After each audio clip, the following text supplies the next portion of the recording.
സാറുമായിട്ടുള്ള message എന്ന് പറഞ്ഞു കഴിഞ്ഞാൽ ഒന്നുകിൽ ഗുഡ് മോർണിംഗ് അയക്കും. ഇപ്പൊ ഞാൻ ഇന്നലെ രാത്രി വീണ്ടും മെസ്സേജ് അയക്കുകയാണ്, സാർ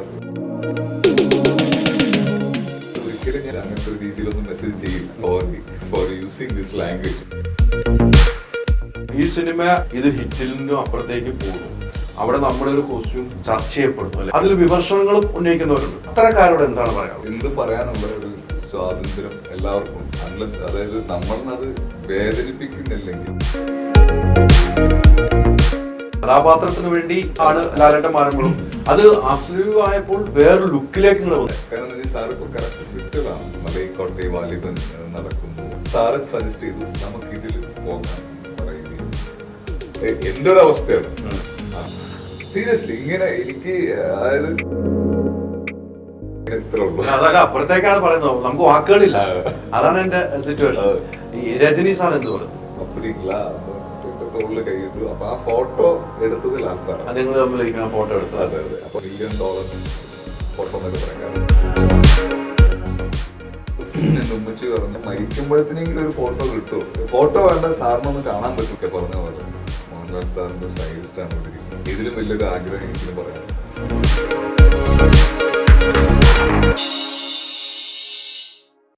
2 ദിവസമായിട്ട് മലയാളികളുടെ മനസ്സിൽ ഇടം പിടിച്ച ഒരു വ്യക്തിയാണ് ഇന്ന് എന്നോടൊപ്പം ഉള്ളത്.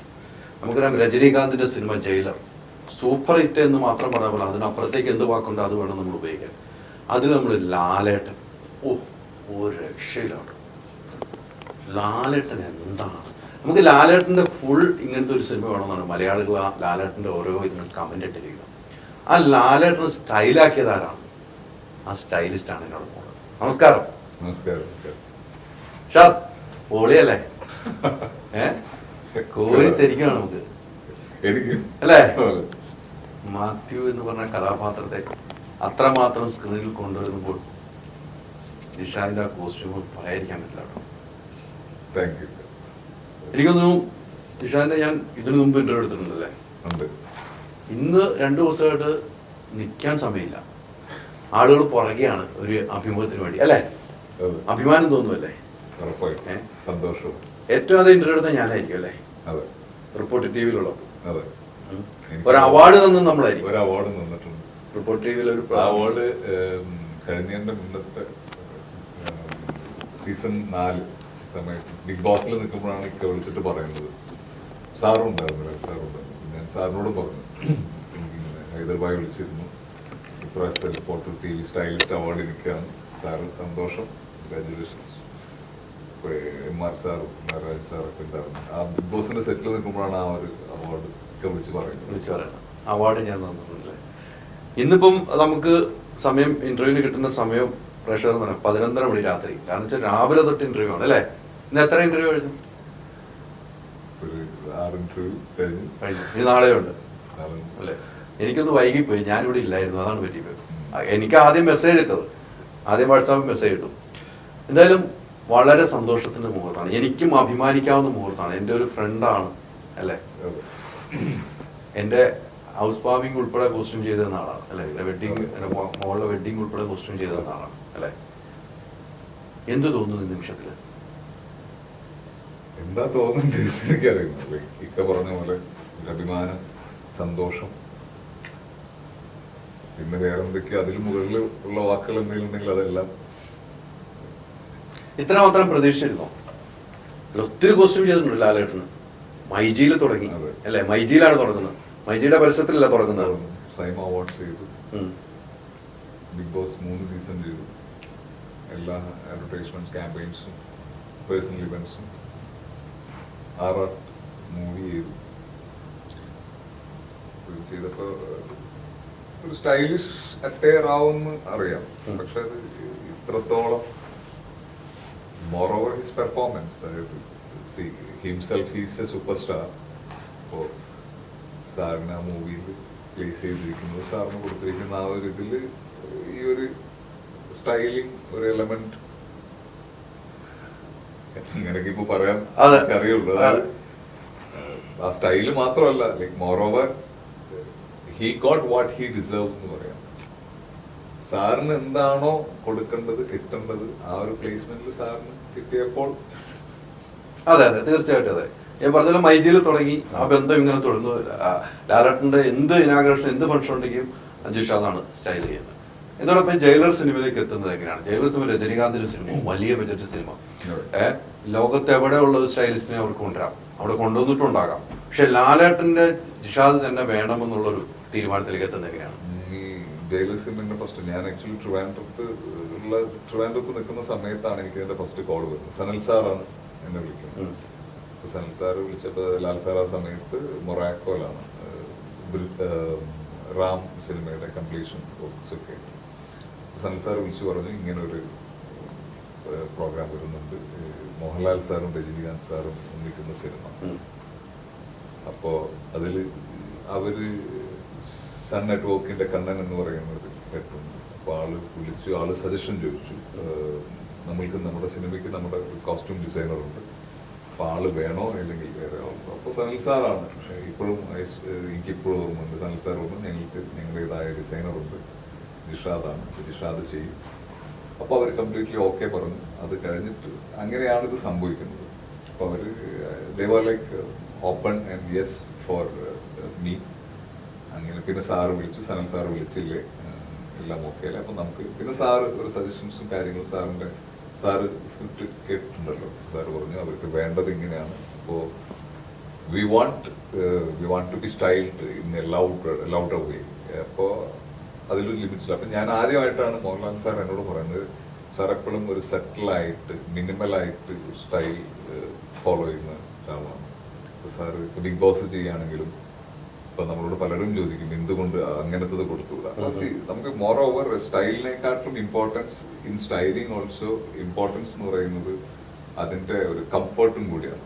ഇപ്പൊ നമുക്കൊരു വസ്ത്രം ഉണ്ടാക്കിയിട്ട് നമുക്കത് ഇടാനൊരു കംഫർട്ട് ഇല്ലെങ്കിൽ അത് എത്ര വലിയ വസ്ത്രമാണെങ്കിൽ അതിൽ പോയിന്റ്. അപ്പൊ സാറ് പ്രിഫർ ചെയ്യുന്നത് comfort first then style.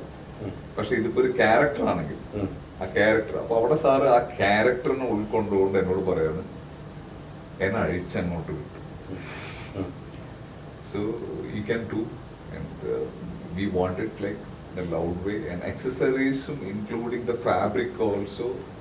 Sir suggest ചെയ്തു, സാർ നമുക്ക് നല്ല സിൽക്ക് ഷർട്ട്സ് വേണം, ഭയങ്കര ഇതായിരിക്കണം. സാറ് കറക്റ്റായിട്ട് പറഞ്ഞു. ഇത് സെയിം സാധനം തന്നെ ഇതിന്റെ ഒരു വേറൊരു രീതിയിൽ ഈ പ്രൊഡക്ഷൻ സൈഡിലൊന്നും ഡയറക്ടിങ് സൈഡിലൊന്നും പറഞ്ഞു. ഇപ്പൊ നെൽസൺ സാറിന്റെ അസിസ്റ്റന്റ് ഉണ്ട് കോസ്റ്റ്യൂം ഒക്കെ നോക്കുന്ന. അപ്പൊ പ്രണവ് എന്നോട് വിളിച്ചിട്ട് പറഞ്ഞു, പ്രണവാണ് അസിസ്റ്റന്റ് എന്ന് പറയുന്നത്. അപ്പൊ അവര് പറഞ്ഞു ഇങ്ങനെ ലാൽ സാർ ഒരു 17 to 19, അതായത് 1970-90 കാലഘട്ടങ്ങളിൽ ഉള്ള ഒരു സ്റ്റൈൽ, അടുത്തൊരു ഗാംബ്ലർ, ഒരു ഗാങ്സ്റ്റർ അല്ലെങ്കിൽ ഒരു ഡോൺ പരിവേഷം. അപ്പോൾ അത് എന്നിട്ട് ഒരു എക്സാമ്പിളും പറഞ്ഞു. ഈ പാബ്ലോ എസ്കോബാർ എന്ന് പറയുന്ന ഒരു നർക്കോസ് മൂവി സീരീസിലെ ക്യാരക്ടർ. അപ്പൊ ഞാൻ നോക്കിയപ്പോൾ ഞാൻ ആ സീരീസ് കംപ്ലീറ്റ്, ഞാൻ ഫ്രീ ടൈമിൽ സീരീസ് കാണുന്ന മൂവി കാണുന്ന ആളല്ല. എനിക്കൊരു മൂവി കാണണം എന്ന് വിചാരിച്ചു കഴിഞ്ഞാൽ ഞാൻ എത്ര തിരക്കുണ്ടെങ്കിലും ഞാൻ ആ മൂവി ഇരുന്ന് കാണും. അതേപോലെ തന്നെ സീരീസും ലൈക്ക് ഒരു 2 days 3 days കണ്ടിന്യൂസ് ഇരുന്നിട്ടാണ് ഞാൻ ആ സീരീസ് കംപ്ലീറ്റ് ചെയ്യുന്നത്. അപ്പൊ എനിക്ക് ആ മൂവി ആ സീരീസ് എന്ന് പറഞ്ഞു കഴിഞ്ഞാൽ എനിക്ക് മനപ്പാടമാണ്, കാണാപ്പാടമാണ്. അപ്പൊ ഞാൻ അവളോട് പറഞ്ഞു ലൈക്ക് പാബ്ലോ എസ്കോബാർ എന്റെ ക്യാരക്ടർ പറഞ്ഞ അയാൾ യൂസ് ചെയ്യുന്നത് പോളോ ടീഷർട്ട്സും ലൂസ് പാൻസും. അപ്പൊ അതിലൊരു സ്റ്റൈലിഷ് അവതാർ അല്ലെങ്കിൽ ഒരു സ്റ്റൈലിഷ് അറ്റയർ ഇല്ല, അയാളുടെ ക്യാരക്ടറൈസിങ് ആണ് അതിൽ. അപ്പൊ അയാൾ ചെയ്ത് കൂട്ടുന്ന പരിപാടി അതാണ് അയാളുടെ മാസ്. സ്വന്തമായി ജയില് കിട്ടുന്നു, സ്വന്തമായി അതായത് അയാൾക്ക് ഇഷ്ടം പോലെ ആളുകളെ കൊല്ലുന്നു, ഇതൊക്കെയാണ്. അപ്പൊ പക്ഷെ അതേ സീരീസിലുള്ള വേറെ ഒരു കാലിക്കാറ്റിന്റെ ഒരു ഡോണായ പാച്ചോ ഹെറേറ എന്ന് പറയുന്നത്. അപ്പൊ അയാളുടെ അറ്റയറിന്റെ റെഫറൻസ് എടുക്കുകയും അതിനെ ഒന്നും കൂടി മോഡിഫൈ ചെയ്യുകയും അതിനെ കുറച്ചും കൂടി സ്റ്റൈലിഷ് ആയിട്ടുള്ള വേയിലോട്ട് കൊണ്ടുവന്നിട്ട് കണ്ടെത്തിയതാണ് ഇന്നീ പറയുന്ന ഒരു. ഈ പറഞ്ഞ പോലെ ഇതിൽ കുറെ കോസ്റ്റ്യൂം നമ്മൾ സെലക്ട് ചെയ്തിട്ടുണ്ടാവുമല്ലോ, അതിൽ നിന്നായിരിക്കുമല്ലോ ഫൈനൽ സെലക്ഷൻ ഉണ്ടാകുന്നത്. അങ്ങനെ എത്ര സെലക്ട് ചെയ്തിരുന്നു? ആക്ച്വലി ഇത് കംപ്ലീറ്റ്ലി ഒരു കസ്റ്റമൈസ്ഡ് ഔട്ട്ഫിറ്റ് ആണ്. അപ്പോ ആ ഒരു ലുക്കിൽ നമ്മളൊരു 17 ഫാബ്രിക് സ്വാച്ചസ് സെൻഡ് ചെയ്തു. 17 സ്വാച്ചസ്. അപ്പൊ ആ 17 സ്വാച്ചസിൽ ഔട്ട് ഓഫ് 17 ഒരു ഓൾമോസ്റ്റ് ഒരു 5 to 7 ലെപ്പേഡ് പ്രിന്റ്സ് ആയിരുന്നു. അത് സാറിന് ഫസ്റ്റ് കാണിക്കുന്ന ആ ഒരു പുലി എന്ന് പറയുന്നത്. അപ്പൊ നമ്മുടെ മനസ്സിലെല്ലാം പുലിമുരുകനുണ്ട്, പുലിയുണ്ട്.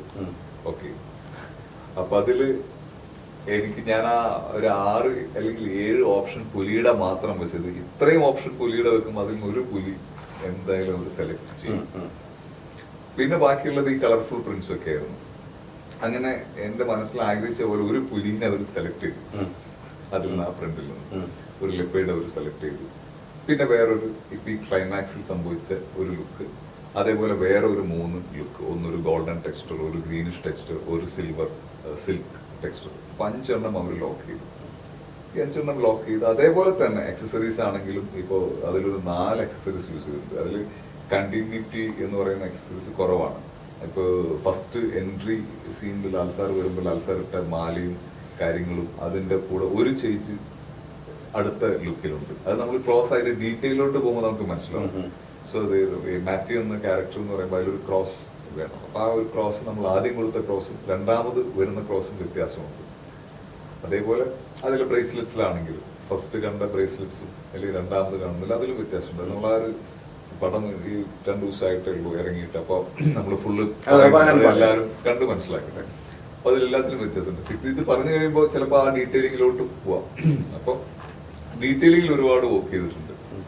അപ്പോൾ അവിടെ ചെന്ന് ഈ 5 ലുക്കിൽ നിന്ന് ഒരെണ്ണം ലോക്ക് ചെയ്തു. കാരണം ബേസിക്കലി ബിഗിനിങ് സ്റ്റേജിൽ ഒരു ലുക്കായിരുന്നു സാർ.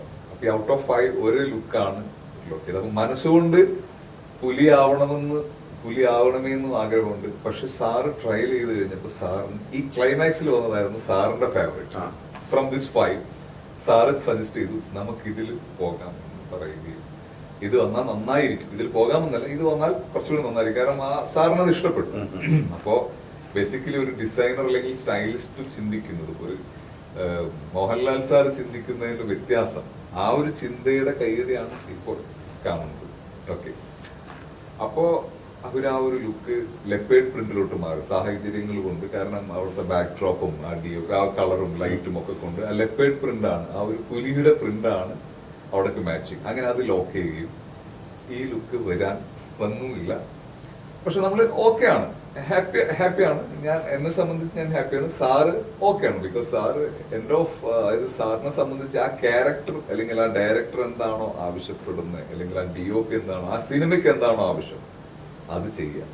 സാറിന്റെ ഇഷ്ടങ്ങളൊക്കെ സാറ് വേണ്ടെന്ന് വെക്കുന്നത്. അത് ഒരു ക്യാരക്ടറിന് വേണ്ടിയിട്ട് എന്തൊക്കെയാണോ അവർ പറയുന്നത് അതെല്ലാം ചെയ്യുന്ന ഒരാളാണ് സാർ. ഞാൻ പലപ്പോഴും മനസ്സിലാക്കിയിട്ടുള്ള ഒരു കാര്യമാണ്. അപ്പോ അങ്ങനെ ആ പുലിയുടെ ലുക്ക് സംഭവിക്കുകയും ചെയ്തു. അങ്ങനെ ഓക്കെ, അതെല്ലാം കഴിഞ്ഞു. അങ്ങനെ ഈ 5 പിന്നീട് ഒരു കോള് വരികയാണ്. ഒരു ചേഞ്ച് കൂടിയുണ്ട് അടുത്ത സീനിൽ. ആ ചേഞ്ചാണ്, അതായത് നമ്മള് സാറിനൊരു ഇഷ്ടം ഉണ്ടായിരുന്നു, എനിക്കും ഇഷ്ടമായി, ഒരാഗ്രഹം ഉണ്ടായിരുന്നു. ആ ആഗ്രഹം ഒരു നിമിത്തമാവുക. അതായത് നമ്മളൊരു കാര്യം ആഗ്രഹിക്കുക അല്ലെങ്കിൽ പ്രതീക്ഷിക്കുക അല്ലെങ്കിൽ അതിനു വേണ്ടി അല്ലേ, അങ്ങനെ സംഭവിച്ച ഒരു ലുക്കാണ് ഇപ്പോ ഈ ഒരു സെൻസേഷണൽ സ്റ്റേറ്റ്മെന്റ് എന്നൊക്കെ പറയാം സംഭവിച്ചത്. കൃത്യമാണ്. അതിലെ ഈ ക്ലൈമാക്സിന്റെ കാര്യം നമ്മൾ കഥയിലേക്ക് പോകുന്നില്ല. അതാണ് ഒരു വെറൈറ്റിയിലേക്ക് വരാൻ അല്ലെ? അതെ, അതൊരു വലിയ വെറൈറ്റി ആക്കി എടുത്തു. അതെ, അതില് എന്താന്ന് വെച്ച് കഴിഞ്ഞാല് ഇപ്പൊ പ്രിന്റിന്റെ ഒരു ട്രെൻഡ് ഒന്നത് ഇപ്പൊ ഓൾ ഓവർ ദ വേൾഡ്, അതായത് ലോകത്തിൽ ഇപ്പൊ ഗ്ലോബൽ ഫാഷൻ എടുത്തു കഴിഞ്ഞാൽ തന്നെ പല സ്ഥലങ്ങളിലും, ചില സ്ഥലങ്ങളിൽ നല്ല തണവൊക്കെ ഉണ്ട്, പക്ഷെ എന്നാലും ഓൾമോസ്റ്റ് എല്ലായിടത്തും ഈ വെതർ ഭയങ്കര ഒരു ഇഷ്യൂ ആണ്. അപ്പൊ എല്ലായിടത്തും ഇപ്പൊ സമ്മർ വിന്റർ എന്ന് പറയുന്ന ഫാഷനിലാണെങ്കിൽ ഒരു കാലങ്ങളുണ്ട്. ഇപ്പൊ സമ്മർ അല്ലെങ്കിൽ വിന്റർ ഫാഷൻ എന്നൊക്കെ പറയും. പക്ഷെ ഇപ്പോ വിന്റർ സീസണിൽ പോലും ചൂട് അനുഭവിക്കുന്ന ഒരു സമയത്തിലൂടെയാണ് നമ്മൾ കടന്നു പോകുന്നത്. അപ്പൊ മിക്ക സ്ഥലത്തും ഈസി കംഫർട്ട് വെയേഴ്സിന്റെ ഒരു സോണിലാണ് പോകുന്നത്. അപ്പൊ ഒരുപാട് ധാരാളം പ്രിന്റുകൾ ഇറങ്ങുന്നുണ്ട്, ഫ്ലോറൽസ് ഇറങ്ങുന്നുണ്ട്, എല്ലാം. പക്ഷെ ഇതില് സാറിന്റെ ആ ഒരു ഷർട്ടിന്റെ പ്രത്യേകത എന്ന് പറഞ്ഞു കഴിഞ്ഞാൽ അതിൽ പ്രിന്റ് ഉണ്ട്, ഫ്ലോറൽസ് ഉണ്ട്, ഫ്ലവേഴ്സ് ഉണ്ട്, പ്ലസ് അതിനുള്ളിൽ ഒരുപാട് ചിക്സ് കടന്നു പോകുന്നുണ്ട്, ഡോട്ട്സ് കടന്നു പോകുന്നുണ്ട്.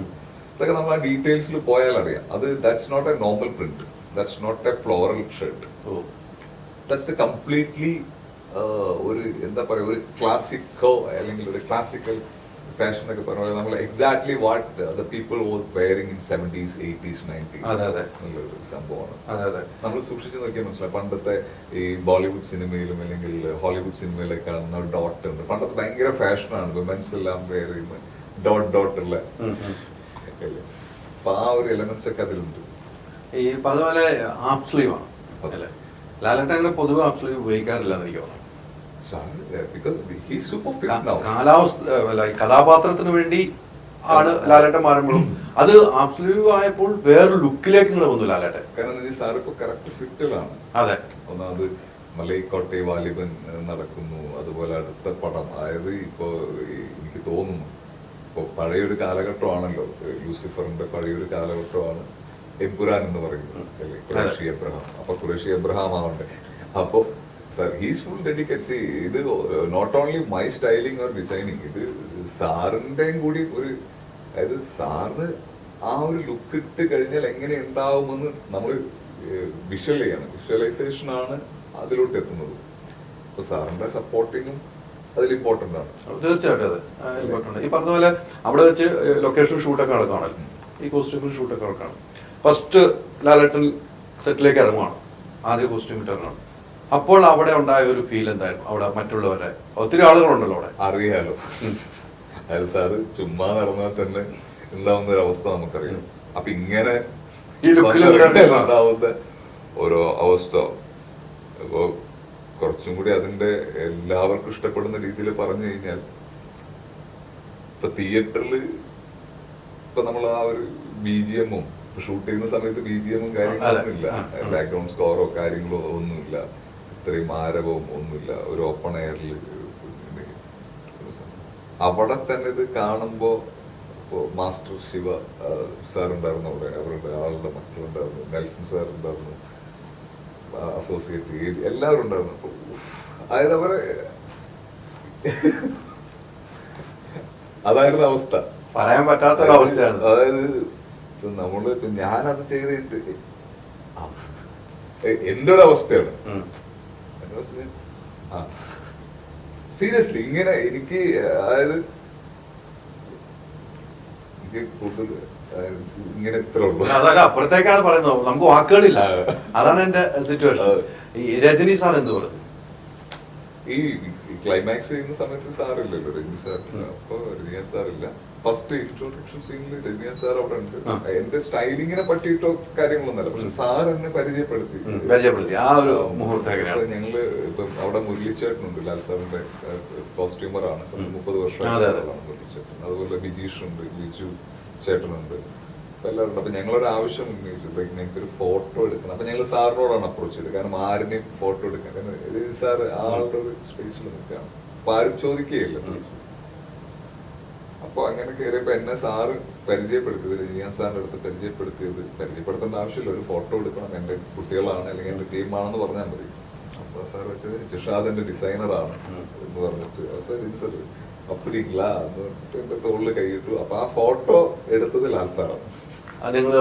ഫോട്ടോ എടുത്തത്. അതെ അതെ. അപ്പൊ ഞാൻ അത് വൺസ് ഇൻ എ മില്യൺ അല്ലെങ്കിൽ ഒരു $1 million ഫോട്ടോ എന്നൊക്കെ പറയാം. കാരണം ഒരു സൂപ്പർ സ്റ്റാറിന്റെ കൂടെ നിൽക്കുന്നു, സൂപ്പർ സ്റ്റാർ ഫോട്ടോ എടുക്കുന്നു.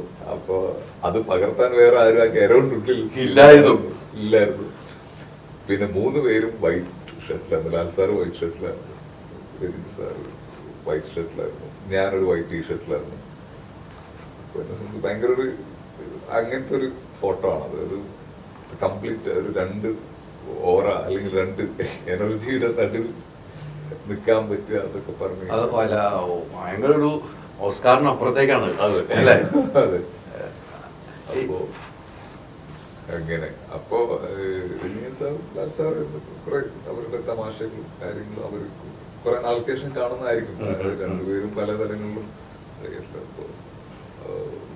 പിന്നെ സാർ ഒരു കാര്യം പറഞ്ഞത്, ഒരു ഷോട്ട് കഴിഞ്ഞപ്പോ ലാൽ സാർ ഇതേപോലെ ആക്ടിങ്, അതായത് സാറ് ഭയങ്കര എഫർട്ട്ലെസ് ആയിട്ട്, അത് രജനി സാർ ഫോൺ മീൻസ് പല വേദികളിലും പറഞ്ഞിട്ടുള്ള കാര്യങ്ങളാണ് പല ആക്ടേഴ്സിനും. സാറ് ഇങ്ങനെ ഒരു തമാശയില്ല, അത് പറഞ്ഞിട്ട് അതെ. അതാണ് ഒരു രസകരമായ ഒരു മുഹൂർത്തം ഉണ്ടായത്. ഈ പറഞ്ഞ പോലെ ലാലേട്ടൻ ഇപ്പൊ സിനിമ കഴിഞ്ഞല്ലോ, സിനിമ ഇറങ്ങി സൂപ്പർ ഹിറ്റിലേക്ക് പോകുന്ന അതിന്റെ അപ്പുറത്തേക്ക് ഞാൻ നേരത്തെ പറഞ്ഞ പോയിട്ടുണ്ട്. ഇതിന് ശേഷം ഇപ്പൊ ലാലേട്ടനായിട്ട് വല്ലതും കോണ്ടാക്ട് ചെയ്തു? സാറിന് ഞാൻ ഇന്നലെ മെസ്സേജ് ചെയ്തു, മോർണിംഗ് മെസ്സേജ് ചെയ്തു. അപ്പോ സാറ് കണ്ടില്ല. ഞാൻ പറഞ്ഞു സാർ ഇറ്റ്സ് ഹിറ്റ് എന്നുള്ളൊരു മെസ്സേജ് കണ്ടില്ല. കാരണം മൈസൂരാണ് ഇപ്പോ ഋഷഭയുടെ ഷൂട്ട് നടക്കുന്നത്, രാത്രിയാണ് ഷൂട്ട്.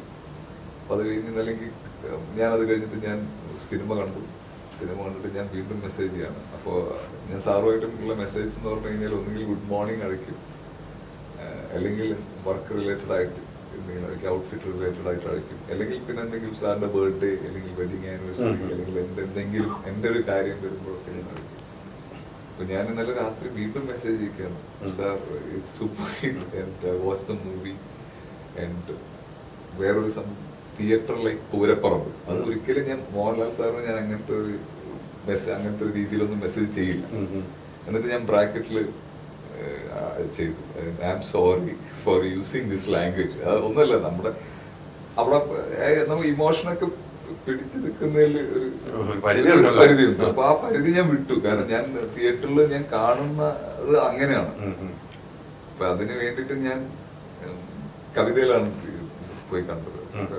കാരണം എനിക്ക് ആ ഫീല് കിട്ടണം, ആ ഫീല് കിട്ടാൻ വേണ്ടി പോയി കണ്ടു. അപ്പൊ ആ ഫീല് ഞാൻ പറഞ്ഞു, സാറ് എനിക്ക് റിപ്ലൈ തന്നു, താങ്ക് യു എന്നൊക്കെ പറഞ്ഞു. അപ്പൊ ഞാൻ പറയാം, നമ്മളൊരു വളരെ അടുത്ത സുഹൃത്തിനോടോ അല്ലെങ്കിൽ നമ്മളെ കുറെ വർഷങ്ങളായിട്ട് അറിയുന്ന അല്ലെങ്കിൽ നമ്മുടെ വീട്ടിലുള്ള ആളുകളോടൊക്കെയാണ് നമ്മൾ ഈ പൂരപ്പുറമായി അല്ലേ പൊളിച്ചടക്കി അല്ലേ. അപ്പൊ ആ സാധനം ഞാൻ പറഞ്ഞു. അപ്പൊ അത് അല്ല, അത് നമുക്ക് അടുപ്പങ്ങളുള്ളതുകൊണ്ടാണല്ലോ പറയാം. ഞാൻ ഇന്ന് ലാലേട്ടന് മെസ്സേജ് ഇട്ട്, അടിപൊളി ലാലേട്ട, ഒന്നും പറയല്ലേ, ഇങ്ങനെ ലാലേട്ടന് എനിക്ക് അപ്പൊ തന്നെ റിപ്ലൈ അയച്ചു.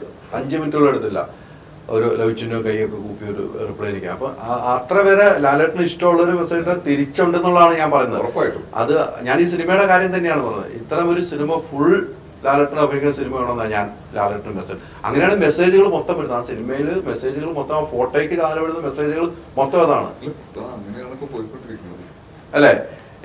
ഇപ്പൊ ഈ പറഞ്ഞ പോലെ ഈ സിനിമ ഒരിക്കലും നമ്മൾ പ്രതീക്ഷിക്കാതെ പോയി ഇങ്ങനെ സെലക്ട് ചെയ്ത് പോയി. ഇത് ഹിറ്റിലിനും അപ്പുറത്തേക്ക് പോകുന്നു. അവിടെ നമ്മുടെ ഒരു കോസ്റ്റ്യൂം ചർച്ച ചെയ്യപ്പെടുന്നു അല്ലെ. നമ്മുടെ കോസ്റ്റ്യൂം കൃത്യമായിട്ട് ചർച്ച ചെയ്യപ്പെടുകയാണ്. അതിൽ വിമർശനങ്ങളും ഉന്നയിക്കുന്നവരുണ്ട്. ഇതെന്ത് ഡ്രസ് ഉണ്ടല്ലോ നമ്മൾ തന്നെ കാണുന്നത്. അത്തരക്കാരോട് എന്താണ് പറയാനുള്ളത്? അത് അവരുടെ അത് എന്ത് പറയാനുള്ള ഒരു സ്വാതന്ത്ര്യം എല്ലാവർക്കും ഉണ്ട്. അൺലെസ് അതായത് നമ്മളത് വേദനിപ്പിക്കുന്നില്ലെങ്കിൽ അതൊരു വിമർശനമല്ല. ഞാനത് കാണുന്നു, അത് അവരുടെ ഒരു ഒപ്പീനിയൻ ആണ്. ഇപ്പൊ ഇക്കാക്ക് എന്നെ എന്ത് പറയാം. ഓക്കെ, ഇപ്പൊ ഞാൻ ചെറുപ്പത്തിൽ ഇപ്പോഴും ചിലപ്പോ ഞാൻ ചെയ്യും. എനിക്ക് എന്റെ ഏറ്റവും അടുത്ത ഞാൻ മൂക്കിന്റെ അടുത്ത് കൊണ്ടിങ്ങനെ വെക്കും. ഇങ്ങനെ ഇതൊരു അടുത്ത് ഒരാളെ ഇറിറ്റേറ്റ് ചെയ്യണം, ഇങ്ങനെ കൊണ്ടുവെക്കും. ഞാൻ തൊട്ടിട്ടില്ല, ഇവിടെ കൈവെക്കാനുള്ള അധികാരം എനിക്കുണ്ട്. ഞാൻ തൊട്ടാലേ പ്രശ്നമുള്ളൂ, ഞാൻ തൊട്ടിട്ടില്ലല്ലോ, ഒഴിഞ്ഞു മാറിക്കും. ഇതൊരു കളിയാണ്. അപ്പൊ ഞാൻ അതിനെ അങ്ങനെ കാണുള്ളൂ. ആർക്കും എന്തും പറയാം. അത് അതിര് കവിഞ്ഞ് എന്ന് നമുക്ക് തോന്നുകയോ അല്ലെങ്കിൽ നമുക്കതൊരു ബുദ്ധിമുട്ടായിട്ട് മാറുകയോ ചെയ്യുമ്പോഴായിരിക്കും പ്രശ്നത്തിലേക്ക് പോകും. അതെ അതെ, അപ്പൊ പ്രതികരിക്കും, ഉറപ്പായിട്ടും പ്രതികരിക്കും. പക്ഷെ ഇപ്പൊ ആർക്കൊന്നും പറയാം. ചിലര് പറയും അത് കൊടുക്കേണ്ടിയിരുന്നില്ല, അത് കൊടുത്താലോ ഇത് കൊടുത്താലോ. അതവര് പറയാനുള്ള അവർക്ക് സ്പേസ് ഉണ്ട്. അപ്പൊ എനിക്ക് ഞാൻ പറഞ്ഞില്ലേ, ഈ പടത്തില് ഈ ജയിലർ എന്ന് പറയുന്ന മൂവിയിൽ മോഹൻലാൽ സാറിന് സ്റ്റൈൽ ചെയ്യുമ്പോൾ എനിക്ക് കിട്ടിയ ഏറ്റവും വലിയൊരു ബ്ലെസ്സിങ് എന്ന് പറയുന്നത് എനിക്കൊരു സ്പേസ് കിട്ടി. Space is freedom. നമ്മളെല്ലാവരും നമ്മൾ ജനിച്ച് വീണ് നമുക്ക് ഓർമ്മ വെക്കുന്ന പ്രായം തൊട്ട് മരിക്കുന്നവരെ നമുക്ക് വേണ്ടത് എനിക്ക് തോന്നുന്നു ഫ്രീഡമാണ്. അതെ അതെ അല്ലേ. നമ്മള് എല്ലാ കൈൻഡ് ഓഫ്, അതായത് നമ്മൾ തനിച്ചാണെങ്കിലും നമ്മളൊരു കൂട്ടത്തിലാണെങ്കിലും 2 പേരാണെങ്കിലും എത്രയാണെങ്കിലും ഏറ്റവും കൂടുതൽ ആവശ്യമായിട്ടുള്ള ഒരു സംഭവം സ്പേസ്, ഫ്രീഡം. ആ ഫ്രീഡം എല്ലാവർക്കും ഉണ്ട്. പക്ഷെ ആ ഫ്രീഡം എന്താന്നുള്ളത് റൈറ്റ് സെൻസിൽ മനസ്സിലാക്കിയിട്ട് പറയാ കാര്യങ്ങൾ. അതാണ് കറക്റ്റ് അല്ലേ. അപ്പൊ പറയുന്നവർ തുടരട്ടെ. വി ആർ നോട്ട്, അവര് നമ്മളെ കണ്ടിട്ടാലോ, നമ്മുടെ പടം കണ്ടിട്ട് നമ്മുടെ ഫോട്ടോസ് കണ്ടിട്ടാലോ പറയുന്നത്, അവര് കാണാതല്ല പറയുന്നത്. അപ്പൊ അത് അവരുടെ സെൻസ് ഓഫ് ജഡ്ജ്മെന്റ് ആയിരിക്കാം അല്ലേ, അവരുടെ സെൻസ് ഓഫ് നോളജ് ആയിരിക്കാം. അത് കണ്ടിന്യൂ. ഈ പറഞ്ഞ ലാലേട്ടന് കുറച്ച് കളറുകൾ ഇഷ്ടമായിരിക്കും അല്ലെ. ഇപ്പൊ എനിക്ക് കുറച്ച് കളർ, എനിക്ക് ബ്ലാക്ക് ഭയങ്കര ഇഷ്ടമാണ് അല്ലെ, എനിക്കിഷ്ടമാണ്. ജിഷാദിന് കുറച്ച് കളർ ഇഷ്ടമായിരിക്കും. ലാലേട്ടന് ഏറ്റവും ഇഷ്ടപ്പെട്ട കളർ ഏതായിരിക്കും? സാറിന് എപ്പോഴും പ്ലസന്റ് കളേഴ്സ് ആണ് ഏറ്റവും കൂടുതൽ ഇഷ്ടം. Like white, blue white like ഒരു പീസ്ഫുൾ കളേഴ്സാണ്. പിന്നെ ഓഫ് കോഴ്സ് ബ്ലാക്ക്. പിന്നെ ബ്ലാക്ക് ആക്ച്വലി അത് ബ്ലാക്ക് ഷെയ്ഡാണ്. ബ്ലാക്കും ഗ്രേ എന്നൊക്കെ പറയുന്നത് ഒരു ഷെയ്ഡാണ്. ഇപ്പൊ വൈറ്റ് ആണെങ്കിലും അതൊരു കളറല്ല. ഇപ്പൊ ഡിസൈനിങ് ഫോമിൽ പറയുകയാണെങ്കിൽ വൈറ്റും ഗ്രേ ബ്ലാക്ക് എന്നൊക്കെ പറഞ്ഞത് ദീസ് ഓൾ ആർ ഷെയ്ഡ്സ് എന്നാ പറയുന്നത്. സോ അപ്പൊ സാറിന് ഇഷ്ടമുള്ള ഇതെല്ലാം സാറിന് ഇഷ്ടമാണ്. അത് നമ്മൾ ചെയ്തു കൊടുക്കുമ്പോൾ ലാലേട്ടനോട് ചോദിക്കോ, ഇപ്പൊ ഒരു ഇവന്റിന് പോകണം, ലാലേട്ടൻ്റെ ഇവന്റ് പോകണം, അപ്പൊ നമ്മളൊരു കളർ സെലക്ട് ചെയ്തിട്ടുണ്ടാവല്ലോ, ലാലേട്ടൻ സാറേ ഇതാണ് ഇന്നത്തെ ഈ കളർ കോമ്പിനേഷൻ ഇങ്ങനെ പിടിച്ചാലോ എന്ന് ചോദിക്കുമ്പോൾ ലാലേട്ടൻ എന്തായിരിക്കും മറുപടി പറയാ? അല്ല സാറിന് സാർ എപ്പോഴും വൈറ്റും ബ്ലാക്കും ഇങ്ങനത്തെ കാര്യങ്ങളൊക്കെ ഈ ഷെയ്ഡ്സ് എല്ലാം സാർ എപ്പോഴും ഓക്കെയാണ്. മാറ്റി പിടിക്കുമ്പോഴാണ് അതില് പാറ്റേൺസുകൾ other than wearing a shirt, ഷർട്ടിന് പകരം എന്തെങ്കിലും ക്രിയേറ്റീവ് അല്ലെങ്കിൽ അതിലെന്തെങ്കിലും ഹാൻഡ് വർക്ക്സ് ചെയ്യാം, അല്ലെങ്കിൽ അതിന് പെയർ ചെയ്യുന്ന ട്രൗസേഴ്സ്, പാൻസ്, അല്ലെങ്കിൽ അതിനെന്താണോ പെയർ ചെയ്യുന്നത്, അല്ലെങ്കിൽ ഉണ്ടായിക്കോട്ടെ, അതൊക്കെ സാർ ചോദിച്ചത് നന്നാവില്ലേ? സാർ എനിക്ക് തോന്നിയിട്ടില്ല എന്താ അറിയാ, സാറിന് ഭയങ്കര ഫാഷനിൽ ഭയങ്കര നോളജ് ഉണ്ട്. സാറിന് എല്ലാ ടൈപ്പ് ഓഫ് ഫാഷൻസും അറിയാം. പിന്നെ നമ്മളിനെ അത് നിങ്ങൾക്കിത് നന്നായി അറിയാറ്, നിങ്ങൾ ചെയ്യും എന്നുള്ളൊരു. അപ്പൊ നമ്മൾ അതെന്ത് ചെയ്യും, നമ്മൾ അവിടെ നമ്മൾ ചെയ്യാം. അപ്പൊ നമുക്കേ അറിയൂ എന്ന് തോന്നുമ്പോഴായിരിക്കും. പക്ഷെ നമുക്കറിയാം, നമ്മളോടത് പറയുമ്പോ സാറിന് ഇതെല്ലാം അറിയാം, ഏറ്റവും മനോഹരമായി ചെയ്യണം. മനസ്സിലായി. അതാണ് നമുക്കെല്ലാം അറിയാം, പക്ഷെ അത് മനോഹരമാക്കി തരണം. അപ്പൊ നമ്മളത് ഈ രീതിയിൽ ചിന്തിക്കുകയാണ്, നമുക്ക് എന്തെങ്കിലും ചെയ്തു കൊടുത്താൽ ഇത് നമുക്കേ അറിയൂ. ആ ഫോർമാറ്റ് മാറ്റിക്കഴിഞ്ഞു, അതായത് ആ ഫോർമാറ്റിൽ വർക്ക് ചെയ്യാത്തതുകൊണ്ടായിരിക്കണം. കാരണം ഈ മനുഷ്യനെല്ലാം അറിയാം. മോഹൻലാൽ സാറിന് അറിയാത്തതായിട്ട് ഒന്നുമില്ല. ഇപ്പൊ ഈ ജാപ്പനീസ് ഫാഷൻസിനൊക്കെ പറ്റിയിട്ട്, Japanese fashion that's the real fashion എന്ന് വിളിക്കുന്നതാണ്.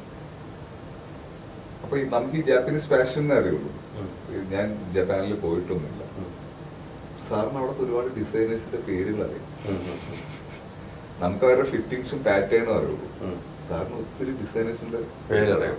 എനിക്ക് പറയുന്ന വളരെ കുറച്ച് ആൾക്കാരായിരിക്കും, യോജി മാറ്റോ വൈറ്റ് ഇങ്ങനെയൊക്കെ പറയുന്ന ഡിസൈനേഴ്സിനെ നമുക്ക് അറിയുള്ളൂ.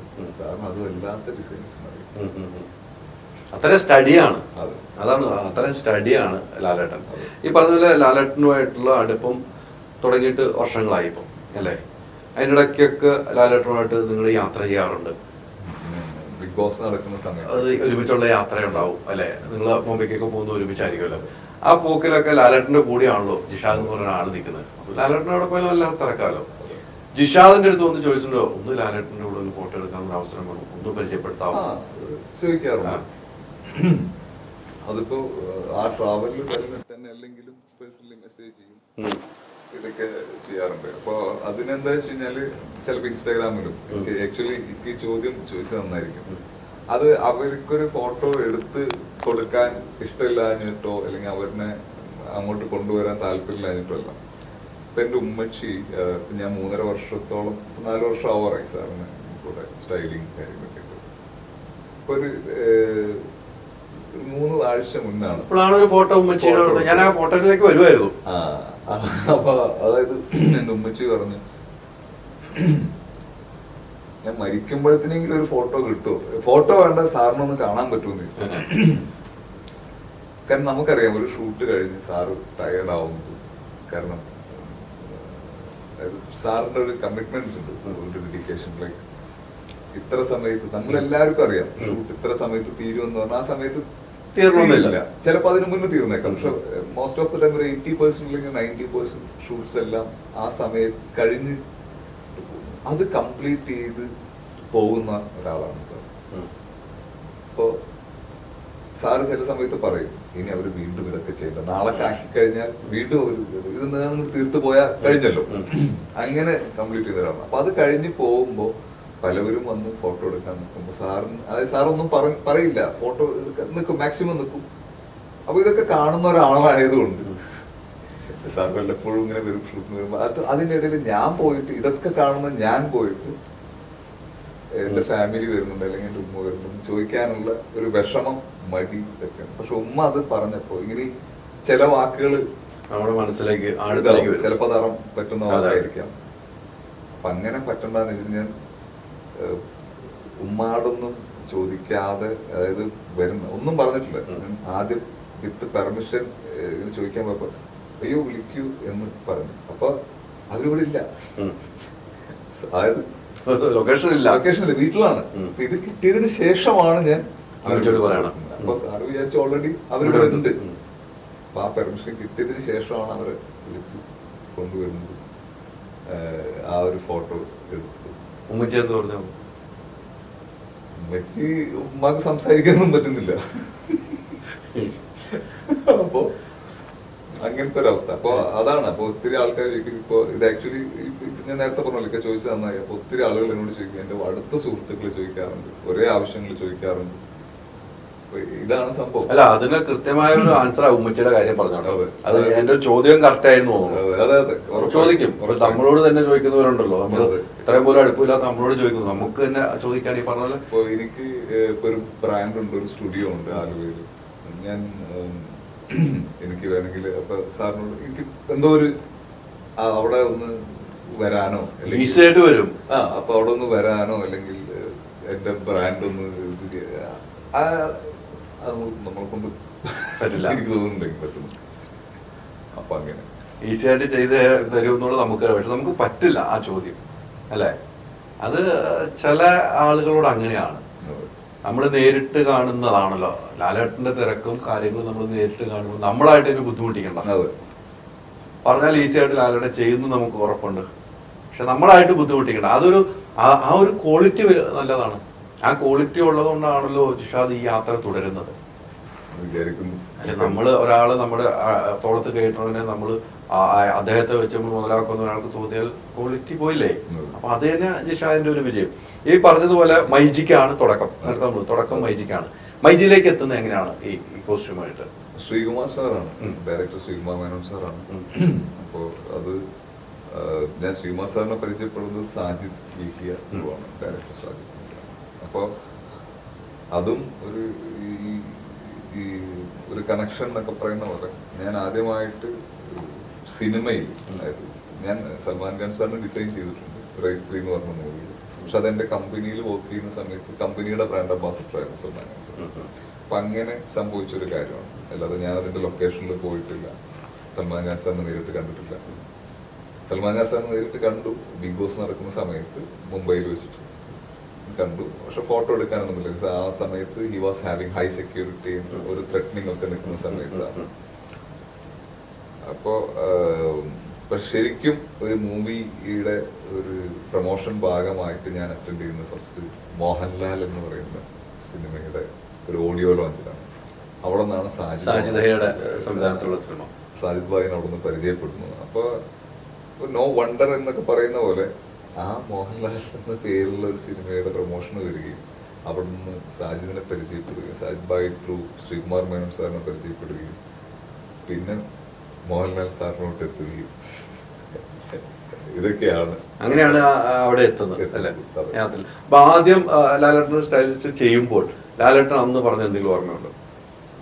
സാറ് ഫസ്റ്റ് ആക്ച്വലി ശ്രീമാ സാറിന്റെ ഈ മൈജിയുടെ അഡ്വർടൈസ്മെന്റ് കഴിഞ്ഞിട്ട് എന്നെ ശ്രീമാ സാറാണ് വിളിച്ചത്. ശ്രീമാ സാർ വിളിച്ചിട്ട് പറഞ്ഞു, എടാ ഞാൻ നിന്റെ നമ്പർ ലാലേട്ടന് കൊടുത്തിട്ടുണ്ട്, അപ്പോൾ ലാലേട്ടൻ വിളിക്കും. എനിക്കൊന്നും മനസ്സിലാവുന്നില്ല, ഇത് രാത്രിയാണോ പകലാണോ ഉച്ചയാണോ എന്നുള്ള സമയത്ത് ഇമീഡിയറ്റ്ലി എനിക്ക് മുരളിച്ചേട്ടന്റെ ഫോണിൽ നിന്ന് കോൾ വരണം. അത് മുരളിച്ചേട്ടന്റെ നമ്പർ ഞാൻ സേവ് ചെയ്തിട്ടുണ്ട്. കാരണം ഈ മൈജിയുടെ ഷൂട്ടുമായി ബന്ധപ്പെട്ട് ഞാൻ കോണ്ടാക്ട് ചെയ്തിട്ടുണ്ട് മുരളിച്ചേട്ടനെയാണ്, ഇപ്പൊ സാറിന്റെ കാസ്റ്റ്യൂം. മുരളിച്ചേട്ടൻ അപ്പൊ ഞാൻ ഫോൺ എടുത്തിട്ട് എനിക്കിപ്പോഴും ഓർമ്മയുണ്ട്, മാരിയറ്റിൽ നിന്ന് ഹോട്ടലിൽ നിന്ന് ഇറങ്ങി ഞാൻ കാറിൽ കയറിയിരിക്കുകയാണ്. അപ്പൊ ഞാനിങ്ങനെ ഫോൺ എടുത്ത് അപ്പൊ സാർ അവിടെ നിന്നാലും ജിഷാദ് ഇത് ലാലാണ്, മോഹൻലാലാണ്. ഇക്ക അവസ്ഥ ഒന്ന് ആലോചിക്കും. ജിഷാദിന്റെ പേര് ജിഷാദ് സ്പെല്ല് പറയാൻ പറയണം. അങ്ങനെ ഞാൻ JI എന്ന് പറയുമ്പോൾ സാർ അവിടെ നിന്ന് റിപ്പീറ്റ് ഉണ്ട് JI. എന്നിട്ട് എന്റെ നമ്പർ ഇട്ടിട്ട് എനിക്ക് മെസ്സേജ് ചെയ്യാം. അപ്പൊ തന്നെ മെസ്സേജ് ചെയ്തു. അതായത് അങ്ങനെ അവിടെ നിന്നാണ് ഈ തുടക്കം എന്ന് പറയുന്നത്. അതിന് സാറ് പറഞ്ഞു നമുക്ക് കുറച്ച് കാര്യങ്ങൾ ചെയ്യാനുണ്ട്, കുറച്ച് വർക്കുകൾ ചെയ്യാനുണ്ട് പറഞ്ഞിട്ട് നിർത്തി. പിന്നെ സാർ ഈ സൈമ അവാർഡ്സ് അതാണ് ഫസ്റ്റ് സ്റ്റൈലിംഗ് ചെയ്തു. ഈ അഡ്വർടൈസിങ് ക്യാമ്പയിൻ കഴിഞ്ഞിട്ട് അത് പേഴ്സണൽ അല്ല, അത് ശ്രീകുമാർ സാർ വിളിക്കുന്ന ആഡിന് വിളിക്കുന്ന ഒരു സ്റ്റൈലിസ്റ്റ് ആയിട്ട് പോകുന്നു. ആരെ സ്റ്റൈൽ ചെയ്യാൻ പോകുന്നു എന്നുള്ളതും കൂടി, അതായത് നമ്മൾ ആരൊക്കെ എന്തൊക്കെ, ഞാൻ ഒരു ദിവസം 100, 120, 130 സ്റ്റൈലിംഗ് ഒക്കെ ചെയ്തിട്ടുണ്ട്. ഇ-കോം സ്റ്റൈലിസ്റ്റ് ആയിരുന്നു പണ്ട്. അപ്പോ പല പല മോഡൽസിനെ പല പല ബ്രാൻഡുകൾക്ക് വേണ്ടിയിട്ടൊക്കെ വർക്ക് ചെയ്തിട്ടുണ്ട്. പക്ഷെ ഒരു 3 ചേഞ്ച് ആണെങ്കിലും ആദ്യമായിട്ട് ഇപ്പോഴും മോഹൻലാൽ സാറിന് സ്റ്റൈൽ ചെയ്യും ആ ഒരു നമ്മുടെ ഒരു ട്രയൽ കഴിയുന്നവരെയും. കാരണം ഹി ട്രസ്റ്റസ്, നമ്മുടെ വർക്കിനെ ട്രസ്റ്റ് ചെയ്യുന്ന, റെസ്പെക്ട് ചെയ്യുന്ന ഒരാളാണ്. നമ്മൾ ഡിസൈനറാണ്, സ്റ്റൈലിസ്റ്റ് ആണെന്ന് പറയുമ്പോൾ കംപ്ലീറ്റ്ലി നമ്മളിനെ സ്പേസ് തന്ന് ഫ്രീ ആക്കി നമുക്ക് വേണ്ടതെല്ലാം ചെയ്തു തരുന്ന ഒരാളാണ്. അപ്പൊ ആ ട്രസ്റ്റ് കീപ്പ് ചെയ്യുക, അല്ലെങ്കിൽ അദ്ദേഹത്തിന്റെ വർക്ക് ചെയ്യുന്നത് മോഹൻലാൽ സാറിന് ആളുടെ വർക്കിൽ സ്ട്രെസ് ഇല്ലാതിരിക്കാൻ വേണ്ടി. അപ്പൊ എപ്പോഴും അപ്പോ അത് കഴിഞ്ഞ് ആ ഒരു ആഡ് കഴിഞ്ഞ് ഈ സൈമ അവാർഡ്സ്, അതാണ് ഫസ്റ്റ് സ്റ്റൈലിംഗ്. അത് സാറിന്റെ തന്നെ വാർഡ്രോബിൽ നിന്നിട്ടുള്ള സാറിന്റെ ഔട്ട്ഫിറ്റ്സ് എടുത്ത് ഞാൻ പെയർ ചെയ്ത് സ്റ്റൈൽ ചെയ്തതാണ്. അതിൽ ഞാൻ ഡിസൈനിങ് ഒന്നും ചെയ്തിട്ടില്ല, സ്റ്റൈലിംഗ് ആണ് ചെയ്തത്. അപ്പോൾ അന്ന് മുതലേ എനിക്കറിയാം he knows about the brands. Because സാറിന്റെ വാർഡ്രോബിൽ ഷൂ റാക്സിൽ ഞാൻ കണ്ട ഒരു ഷൂസ് ഉണ്ട്, ബെല്ലുട്ടി എന്ന് പറയുന്ന ഷൂസ്. ഇവിടെ ഉള്ളവർക്ക് നൈക്കി അറിയാം, മെഡിഡാസ് അറിയാം, റിബക്ക് അറിയാം, അല്ലെങ്കിൽ ഇനിയിപ്പോ LV, ഗുച്ചി, പ്രാഡ, ഇതൊക്കെ. ബിക്കോസ് ഇതെല്ലാം ആക്ച്വലി ഇതെല്ലാം വലിയ ബ്രാൻഡ്സ് ആണ്. മറ്റേത് അതിലും വലിയ ബ്രാൻഡ് ആയിട്ടെന്നല്ല ഞാൻ പറഞ്ഞത്. കോമൺ ആയിട്ട് കാണുന്ന കുറെ ബ്രാൻഡ്സ് കളക്ട് ചെയ്യുക, എക്സ്പെൻസീവ് സ്റ്റഫ്സ് വാങ്ങിക്കുക, അതായത് എന്റെയിലും ഉണ്ട് ഇത് എന്ന് പറയുന്ന ഒരു കൂട്ടം, അങ്ങനത്തെ ഒരു ജനറേഷനിൽ കൂടി പോകുന്നതാണ്. പക്ഷെ ഈ ബെല്ലുട്ടി എന്നൊക്കെ പറയുന്ന ഷൂസ് വളരെ കുറച്ച് പേർക്ക് അറിയായിരിക്കും. അതിന് ഒരു പ്രത്യേക നോട്ടിക് സ്റ്റൈലുണ്ട്. നമ്മൾ ഷൂ ഇങ്ങനെ കെട്ടുന്ന പോലെ കെട്ടുന്നതോ, പിന്നെ ചുമ്മാ മുകളിലോട്ട് ഷൂ ഇങ്ങോട്ട് വരുന്നുണ്ട്. അപ്പൊ അതൊക്കെ അതിനെപ്പറ്റി അടക്കം നോളജ് ഉള്ള ഒരാളാണ്. നമ്മള് അതായത് ഇപ്പൊ ഒരാള് വന്ന് കയറുമ്പോ നമ്മുടെ വീട്ടിലോട്ടായിക്കോട്ടെ, നമ്മുടെ സ്ഥാപനത്തിലോട്ടായി, നമ്മൾ ആളുടെ തല വരെ ചൊല്ലും. സോ അപ്പൊ അയാളുടെ ഫുട്വെയറിലും നമുക്ക് മനസ്സിലാവും എന്നൊക്കെയാണ് പറയാ. അതെ, അങ്ങനെയാണ്, സത്യമാണ്. അപ്പോ ആസ് എ സ്റ്റൈലിസ്റ്റ് അല്ലെങ്കിൽ ഒരു ഡിസൈനർ, സാറിന്റെ വാർഡ്രോബിലുള്ള ആ ഒരു ഷൂ കളക്ഷൻ തന്നെ കണ്ടാൽ നമുക്കറിയാം ആൾക്ക് എത്രമാത്രം. ഇത് ഞാൻ ആ ഒരു ചോദ്യമായിട്ട് കണക്ട് ചെയ്തല്ല, ഞാൻ ഈ പെട്ടെന്ന് വന്നപ്പോ ഞാൻ പറഞ്ഞതാണ് ബെല്ലുട്ടി എന്ന് പറയുന്ന ഷൂസ്. ഈ ലാലേട്ടൻ ചെയ്യുന്ന ഒത്തിരി ഈ പറഞ്ഞ ഷൂവിന്റെ കാര്യം ഓരോന്നിനും ഓരോ സ്റ്റൈൽ ഷൂ ആണ്, കോസ്റ്റ്യൂം ഓരോന്നാണ്. ഈ സാധനം പിന്നീട് യൂസ് ചെയ്യുന്നില്ല, ഇതൊക്കെ എവിടെയാണ് സ്റ്റോർ ചെയ്യുന്നത്? എല്ലാം സാറിന്റെ ഉണ്ട്. പിന്നെ കുറെയൊക്കെ ലാലേട്ടൻ്റെ തന്നെ ഉണ്ട്. അതായത് സാറിന്റെ ഓൺ ആയിട്ടുള്ളതെല്ലാം സാറിന്റെ ഉണ്ട്, ബാക്കിയുള്ളതെല്ലാം കുറെ പ്രൊഡക്ഷൻസും കമ്പനീസും ഒക്കെ അല്ലേ ചെയ്യുന്നത്. അപ്പൊ അത് അവർക്കെല്ലാം നമ്മൾ റിട്ടേൺ ചെയ്യും. ചില ഔട്ട്ഫിറ്റ്സ് എനിക്ക് സ്പെഷ്യലി ഇഷ്ടമാവുന്നുണ്ടാവും. അപ്പൊ അതൊക്കെ ഞാനൊരു കളക്റ്റീവ് കളക്ഷൻ ആയിട്ട്, മോഹൻലാൽ സാർ യൂസ് ചെയ്ത കുറെ ഔട്ട്ഫിറ്റ്സ് കളക്റ്റീവ് കളക്ഷൻ ആയിട്ട് എൻ്റെ ഉണ്ട്. അത് ഇനി ആര് ചോദിച്ചാലും ഞാൻ കൊടുക്കുകയില്ല, നമ്മുടെ തന്നെ ഉണ്ടാവും. അതുപോലെ സാർ ഇപ്പൊ ഖത്തർ ഫിഫ വേൾഡ് കപ്പിന് ഒരു സോങ് പാടിയായിരുന്നു. അപ്പൊ അത് ആ സമയത്ത് ധരിച്ചിരുന്ന ഒരു ജേഴ്സി ഉണ്ട്, അതൊക്കെ ഞാൻ ഫ്രെയിം ചെയ്ത് വെച്ചിട്ടുണ്ട്. അതൊക്കെ നമ്മൾ ചെയ്തല്ലേ? അതെ അതെ. അപ്പൊ അതൊക്കെ ഒരു കളക്റ്റീവ് കളക്ഷൻ ആയിട്ട്, മോഹൻലാൽ സാറിന്റെ ഒരു കളക്ഷൻസ് ആയിട്ട്, അതൊക്കെ പ്രൈസ്ലെസ് ആണ്. തീർച്ചയായിട്ടും അത്രയും കളക്ഷനൊക്കെ നമ്മുടെ കയ്യിലുണ്ട് അല്ലെ? ഫ്യൂച്ചറിൽ ഒരു വലിയൊരു മ്യൂസിയം ഒക്കെ വരികയാണെങ്കിൽ അതവിടെ എല്ലാവർക്കും കാണാൻ അതിനു വേണ്ടി മാത്രം ഞാൻ കൊടുക്കും. വേറൊന്നും നമ്മൾ ഇപ്പൊ ഈ ജയിലർ സിനിമയിലെ കോസ്റ്റ്യൂം നമുക്ക് ഇപ്പൊ എല്ലാവർക്കും ഇഷ്ടപ്പെട്ടു. അത്തരം കോസ്റ്റ്യൂം ചെയ്തു തന്നെ പറഞ്ഞാൽ ചെയ്തു കൊടുക്കും മൈസെൽഫ്. അതൊക്കെ ചിലപ്പോ വരും. ഇപ്പൊ അത് ഇപ്പൊ തന്നെ വരും, ഉറപ്പായിട്ടും മാർക്കറ്റിൽ തന്നെ വരും.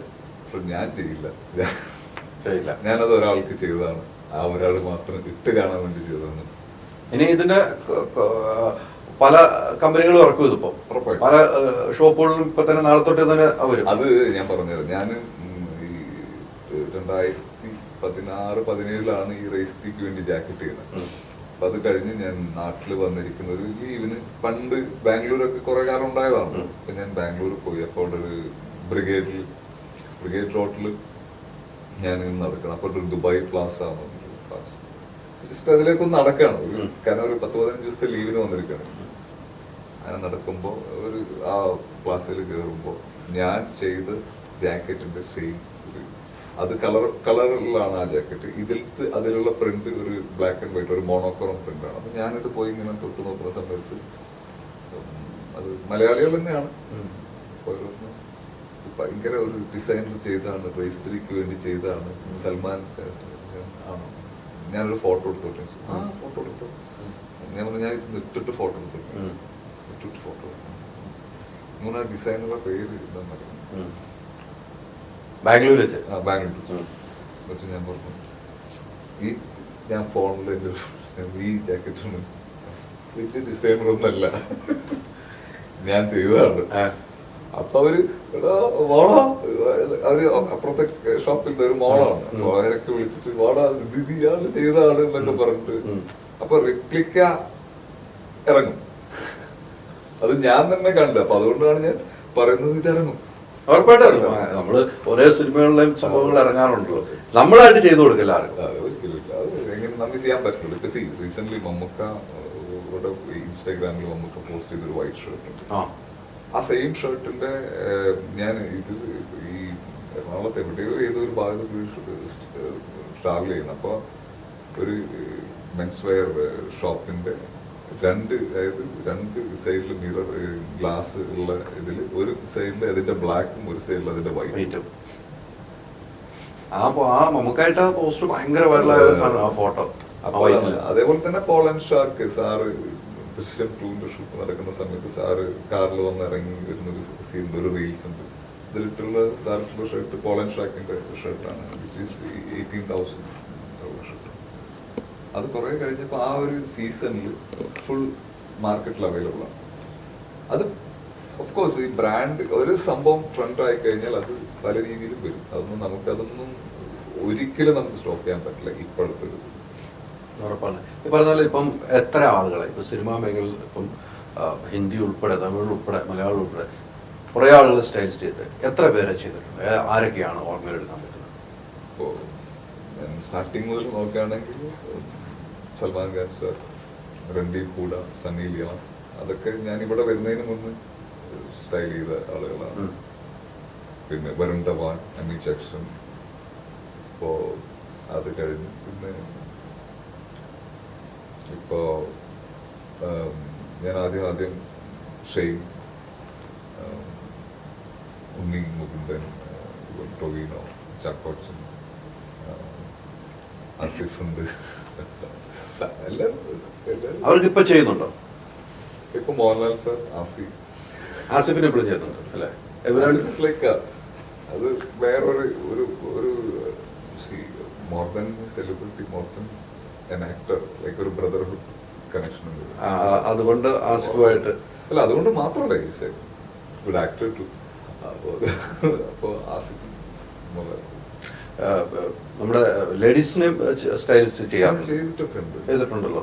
ഒരു ആഡ് ക്യാമ്പയിൻ ഒക്കെ വരുമ്പോ ഗോൾഡ് മെഡൽ ചെയ്യുന്ന സമയത്ത് ലാൽ സാറും ഹണി റോസും ഉണ്ടായിരുന്നു. സാനിയ അയ്യപ്പന് സ്റ്റൈൽ ചെയ്തിട്ടുണ്ട്. പക്ഷെ അത് ത്രൂ ഔട്ട് അല്ല. അവർക്ക് നമ്മൾ അല്ലെങ്കിൽ നമുക്ക് നമ്മളിൽ അങ്ങനത്തെ ഒരു കളക്ഷൻ എന്ന് പറയുമ്പോൾ ഡെഫിനറ്റ്ലി ഇപ്പോ മമതനൊക്കെ സ്റ്റൈൽ ചെയ്തിട്ട് ഡബിൾ ഹോസിന്റെ 2 ക്യാമ്പയിൻ ഞാനാണ് ചെയ്തത്. ഈ മമത ആണെങ്കിൽ ഒരു ഭയങ്കര ഒരു ഹംബിൾ, ഈ ട്രയൽ ചെയ്യണവരെ നമുക്ക് ടെൻഷൻ ആയിരിക്കുമല്ലോ അല്ലെ? അതിപ്പോ അതായത് എത്രയൊക്കെ വർക്ക് ചെയ്തിട്ടുണ്ടെങ്കിലും ആരൊക്കെ സ്റ്റൈൽ ചെയ്തിട്ടുണ്ടെങ്കിലും സ്റ്റിൽ അത് കഴിയുന്നവർ അത് അങ്ങനെയാണല്ലോ, ഒരു ഔട്ട് വരുന്ന ഒരു സംഭവമാണ്. അപ്പൊ ഒരു സ്റ്റൈലിസ്റ്റ് ഡിസൈനറിനെ സംബന്ധിച്ച് നമ്മുടെ ഔട്ട് എന്ന് പറയുന്ന ആ ട്രയൽസ് ആണ്. ആ ട്രയൽസ് കഴിയുന്നവരെ നമുക്ക് വല്ലാത്ത ടെൻഷനിലായിരിക്കും. ഇക്ക പറഞ്ഞു 11:30 തുടങ്ങുന്നത്. നാളെ രാവിലെ എനിക്ക് ഷൂട്ടുണ്ട്. നാളെ ഉണ്ട്. എന്തിന്റെ ഷൂട്ടാണ്? അതൊരു അഡ്വർടൈസ്മെന്റ് ക്യാമ്പയിൻ ആണ്. അതിന് നാളെ രാവിലെ ലൊക്കേഷനിൽ പോകണം. ഇപ്പൊ എത്ര സമയമൊക്കെ ഉറക്കം? ഉറക്കം ഇല്ല ഇപ്പൊ. ആക്ച്വലി ഞാനിപ്പോ ചെന്നൈയിൽ ഈ സ്പോട്ടിഫൈയുടെ ഷൂട്ട് കഴിഞ്ഞ് വരുന്ന സമയത്ത് ഒരു ആക്സിഡന്റ് ആയിരുന്നു. ഞാൻ അറിഞ്ഞിരുന്നു. ഞാൻ അപ്പോൾ ആക്സിഡന്റ് കഴിഞ്ഞു. അത് കഴിഞ്ഞ് റെസ്റ്റ് ഒന്നും അധികം ചെയ്തിട്ടില്ല. വർക്ക് വണ്ടിയൊക്കെ പൂർണ്ണമായിട്ട് തകർന്നു പോയല്ലോ. അതെ അതെ അല്ലേ? അതെ, അത് ശരിയാണ്. 2 ദിവസങ്ങളിൽ വണ്ടി കിട്ടും. 1 മാസത്തോളം കഴിഞ്ഞു. അല്ലേ? അതേ ഡേറ്റിൽ ഇതിന് മുമ്പ് കഴിഞ്ഞ വർഷം അപകടം ഉണ്ടായിട്ടുണ്ടല്ലേ? എന്താ ആ ഡേറ്റ് അങ്ങനെ വേട്ടയാടുന്ന പോലെ തോന്നി? അല്ല, ഈ നിമിത്തങ്ങളിലൊക്കെ വിശ്വസിക്കുന്ന ഒരാളാണ്. അപ്പൊ ചെറിയൊരു പേരൊക്കെ ഉണ്ട്, നോക്കാം. അടുത്ത വർഷം അതും ചെന്നൈയിൽ നിന്ന് വരുമ്പോഴാണ് ഈ ഇങ്ങനെ സംഭവിക്കുന്നത്. ഇത് നിമിത്തമാണ്. എനിക്കതിനെ പറ്റി അറിയില്ല. എങ്ങനെ? അത് നിമിത്തം, നമ്മൾ നല്ല കാര്യങ്ങൾ പറയുമ്പോഴാണ് നിമിത്തം എന്നൊക്കെ പറയാറുണ്ട്. അപ്പൊ ഈ ഇങ്ങനെ സംഭവിക്കുന്നത്, അല്ലെ, ഇങ്ങനെ സംഭവിക്കുമ്പോൾ നമുക്ക് ഭയം ഉണ്ടാവും. ഭയം ഉണ്ടാവും. അതേ ഡേറ്റിൽ അതേ സമയത്തിലൊക്കെയാണ് അതും ചെന്നൈയിൽ നിന്ന് വരുമ്പോഴായിരുന്നു. കഴിഞ്ഞ വർഷവും കഴിഞ്ഞ വർഷം മുംബൈയിൽ നിന്ന് വരുമ്പോൾ, ഇതോടെ ചെന്നൈയിൽ നിന്ന് വരുമ്പോൾ മുരുദേശ്വർ വെച്ചാണ്. അത് രാവിലെ ആയിരുന്നു, ഇത് ഈവനിങ് ആയിരുന്നു അല്ലേ? അപ്പൊ അത് വീട്ടിലേക്ക് അറിഞ്ഞപ്പോ എന്ത് പറഞ്ഞു ഉച്ചയ്ക്ക്? അല്ല, ഞാൻ വീട്ടിൽ വിളിച്ച് പറഞ്ഞു. എന്താ വെച്ച് കഴിഞ്ഞാല് നമ്മൾ സേഫാണ്. നമ്മുടെ വണ്ടിക്ക് ചെറിയ അവിടെ ഇവിടെ ചതവുകളും പരിപാടികളൊക്കെ ഉണ്ട്. പക്ഷെ നമ്മൾ ഇത് വേറൊരാള് പറഞ്ഞറിയുമ്പോൾ അവര് വിചാരിക്കും എന്തൊക്കെയോ പറ്റി എന്നുള്ളൊരു സംഭവം. ചെറിയ ചെറിയ കാര്യങ്ങൾ മതിയല്ലോ. കാരണം അവർക്ക് ആ ഒരു ടൈം ഇരിക്കുന്ന ആളുകളാണ്. അപ്പോൾ വീട്ടിലിരിക്കുന്നവർക്ക് എപ്പോഴും പുറത്തു പോകുന്നവരെ പറ്റി, അത് മകനായിക്കോട്ടെ ഭർത്താവായിക്കോട്ടെ ആരായിക്കോട്ടെ. അപ്പൊ അത് ഞാൻ ആദ്യം വിളിച്ചു പറഞ്ഞല്ലേ. ഈ പറഞ്ഞ പോലെ ഈ ചെറുപ്പം മുതലുള്ള ഒരു ആഗ്രഹമായിരുന്നു സ്റ്റൈലിസ്റ്റ് എന്നുള്ള, അല്ലെങ്കിൽ വേറെ എന്തെങ്കിലും ആയിരുന്നു ആഗ്രഹം? അല്ല, എനിക്ക് ചെറുപ്പം മുതൽ സ്റ്റൈലിസ്റ്റ് ആവണം അങ്ങനെ നമ്മൾ വിചാരിച്ചിട്ടൊന്നുമില്ല. എനിക്ക് ക്രിക്കറ്റർ ആവാൻ ഒരാഗ്രഹമായിരുന്നു. അത് കഴിഞ്ഞ് ഇന്നത്തെ ഒരു ആഗ്രഹം വന്നത് വണ്ടി ഓടിക്കാൻ തുടങ്ങിയപ്പോൾ ടെസ്റ്റ് ഡ്രൈവർ ആവാനായിരുന്നു. പക്ഷെ എന്റെ വിദ്യാഭ്യാസ യോഗ്യതകൾ ഇവിടെ ഒന്നും അനുവദിക്കുന്നില്ല. ഞാൻ പാലക്കാട് ഡിസ്ട്രിക്ട് ടീമിലൊക്കെ കളിച്ചിട്ടുള്ള ആളാണ്. അണ്ടർ-19 സ്റ്റേറ്റ് കളിച്ചിട്ടുള്ള ആളാണ് ക്രിക്കറ്റ്. പിന്നെ കേരളത്തിലുള്ള എല്ലാ ജില്ലകളിലും പോയി രാത്രി കാലങ്ങളിൽ ഫ്ലഡ് ലൈറ്റ് കളിച്ചിട്ടുള്ള ആളാണ്. ഞാൻ ഒരു ഹിറ്ററാണ്, ഓപ്പണിംഗ് ബാറ്റ്സ്മാൻ ആണ്, ഓപ്പണിംഗ് ബൗളറാണ്. കേരളത്തിൽ നിന്ന് പല ജില്ലകളിൽ നിന്നും കൂടിയിട്ട് 10 പേര് സെലക്ട് ചെയ്തിട്ട് തമിഴ്നാട്ടിലും മൈസൂർ കർണാടകയിലൊക്കെ പോയിട്ട് കളിക്കുന്നതിൽ ഒരാളാണ് ആയിരുന്നു. അപ്പോ ക്രിക്കറ്റ് ഭയങ്കര പാഷനാണ്. അപ്പൊ ഇപ്പോഴും ഈ ഒരു സിനിമയിലൊക്കെ അഭിനയിച്ചിട്ടുണ്ടായിരുന്നല്ലോ. പിന്നെ ഒരു 2-3 സിനിമകളിലേക്ക് ആരോ പറയുന്നുണ്ട്. 1-2 സിനിമകളിലേക്ക് അഭിനയിച്ചു കഴിഞ്ഞാൽ അമ്മയിൽ മെമ്പർഷിപ്പ് കിട്ടും. അപ്പൊ ചിലപ്പോ CCLൊക്കെ കളിക്കാൻ പറ്റും. അപ്പൊ ആഗ്രഹം എന്ന് പറയുന്നത് അതാണ്. സിനിമയിൽ അഭിനയം ഉണ്ടല്ലോ ഇപ്പൊ? പുതിയ സിനിമകൾ അതൊക്കെയാണ്. ഇപ്പൊ ഞാനിപ്പോ ദിലീപായിട്ടുണ്ട്, വിനീത് കുമാർ, വിനീതേട്ടൻ ചെയ്യുന്ന പടത്തിൽ ഒരു ക്യാരക്ടർ ചെയ്തിട്ടുണ്ട്. പിന്നെ ഇപ്പൊ കഴിഞ്ഞ് വെള്ളരി പട്ടണം എന്ന് പറയുന്ന സിനിമയിൽ, പിന്നെ പീസ് എന്ന് പറയുന്ന ചോദിച്ചാൽ കഴിഞ്ഞു. ഇനി 1-2 ചെറിയതും കൂടി ഉണ്ടാവും. അനൗൺസ് ചെയ്യാറായിട്ടില്ല. നല്ല വേഷങ്ങളാണ് ഇനി വരുന്ന സിനിമയിലൊക്കെ അല്ലേ? എന്റെ അറിവില് അങ്ങനെയാണ്. ഞാൻ അറിഞ്ഞിരിക്കുന്നത് ഒരു സൂപ്പർ ഹിറ്റ് സിനിമയിലേക്ക് വരുന്നുണ്ട്. അത് മെയിൻ കഥാപാത്രം ചെയ്ത് വരുന്നുണ്ടെന്നാണ് അറിഞ്ഞത്. നമ്മൾ അനൗൺസ് ചെയ്യാൻ പറ്റില്ല. നമുക്കറിയാവുന്ന ഒരു സുഹൃത്തായ നമ്മൾ അറിഞ്ഞിട്ടുണ്ട്. ഒരു നായക വേഷത്തിലേക്കൊക്കെ എത്തുന്നുണ്ടെന്നാണ് ഞാൻ അറിഞ്ഞത്.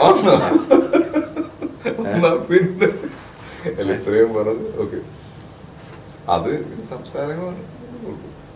സംസാരം കഴിഞ്ഞ് ഷൂട്ട് തുടങ്ങാനായി എന്നാണ് ഞാൻ അറിഞ്ഞത്. ഞാൻ പുറത്ത് വിടുന്നില്ല, അവര് തന്നെ വിടുന്നതല്ലോ. നമ്മൾ അറിഞ്ഞതായിട്ട് പോണല്ലോ. പക്ഷെ അത് അതിന്റെ ഡയറക്ടറും നിർമ്മാതാവും പുറത്ത് വിട്ടെ. അപ്പൊ അങ്ങനെ ഒരു നായകനായിട്ട് നമുക്ക് കാണുമല്ലോ. ഈ സിനിമകൾക്ക്, ചില സിനിമകൾക്ക് കോസ്റ്റ്യൂം ചെയ്യുന്നുണ്ട്, സിനിമകൾക്ക് മൊത്തത്തിൽ ചെയ്യുന്നില്ലേ? ഇപ്പം എനിക്ക് തോന്നുന്നു നമ്മൾ കുറെ ആൾ മുമ്പ് വിളിക്കുമ്പോ ജിസ്ജോയുടെ പടത്തിന് അല്ലേ,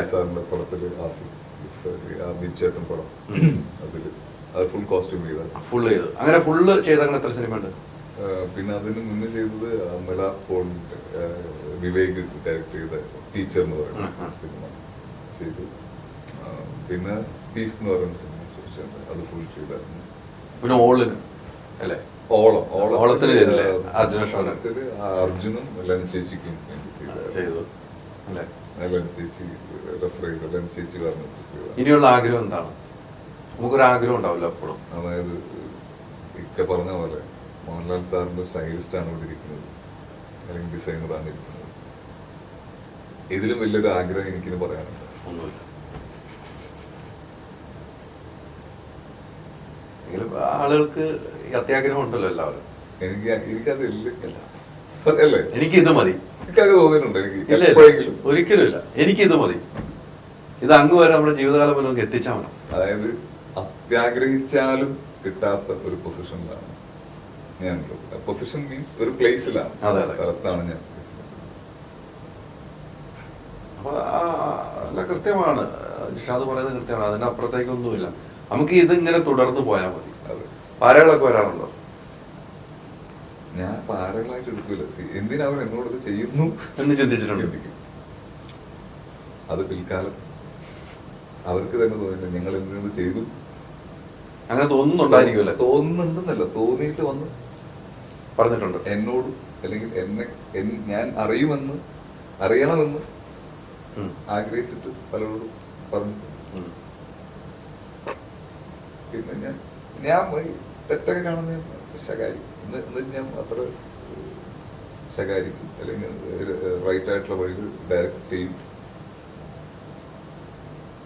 ഇപ്പൊ ഇക്ക ഒരു സ്റ്റൈലിസ്റ്റാണ്, അല്ലെങ്കിൽ ഒരു ഡിസൈനറാണ്. നമ്മൾ രണ്ടുപേരും ഒരേ മേഖലയിൽ വർക്ക് ചെയ്യുന്നതാണ്. പക്ഷെ നിങ്ങളോട് എനിക്കൊരു സ്നേഹം ഉണ്ടെങ്കിൽ നിങ്ങൾ അത് ശരിയല്ലാത്ത രീതിയിൽ ഒരു സ്റ്റൈൽ ചെയ്യും, ഒരു ഡിസൈൻ ചെയ്യും, ഞാനത് കറക്റ്റ് ചെയ്യാൻ നോക്കും. എനിക്കതിന്റെ ആവശ്യമില്ല. എനിക്ക് മുന്നോട്ട് അത് എന്തെങ്കിലും ചെയ്യട്ടെ, അല്ലെങ്കിൽ അയാൾ എന്തെങ്കിലും ചെയ്യട്ടെ, ഞാൻ കറക്റ്റ് ചെയ്യാൻ നോക്കും. അതൊക്കെയാണ് എൻ്റെ, അത് അയാളെ മാത്രമേ വിളിച്ച് പറയുള്ളൂ. പിന്നീട് അത് അയാൾക്ക് മനസ്സിലാവും താൻ പറഞ്ഞത് ശരിയാണ്. കാരണം ഞാൻ പഠിച്ചിട്ടില്ലല്ലോ. അപ്പൊ ഞാൻ എല്ലാ വഴിയും സ്വീകരിക്കും, എല്ലാ വഴിയിലും പഠനം നടത്തും. പഠിച്ചവരാ പഠിച്ചത് മാത്രം വിശ്വസിച്ചു. നമ്മളിപ്പോഴും പഠനം തുടരുകയാണ് അല്ലെ? ഓരോ ഡിസൈൻ ചെയ്യുമ്പോൾ നമ്മൾ പഠിച്ചുകൊണ്ടിരിക്കുകയാണ്. അത് വേണമല്ലോ. രാവിലെ ഈ പാരകൾ ഏറ്റിട്ടുണ്ടോ എവിടെയെങ്കിലും?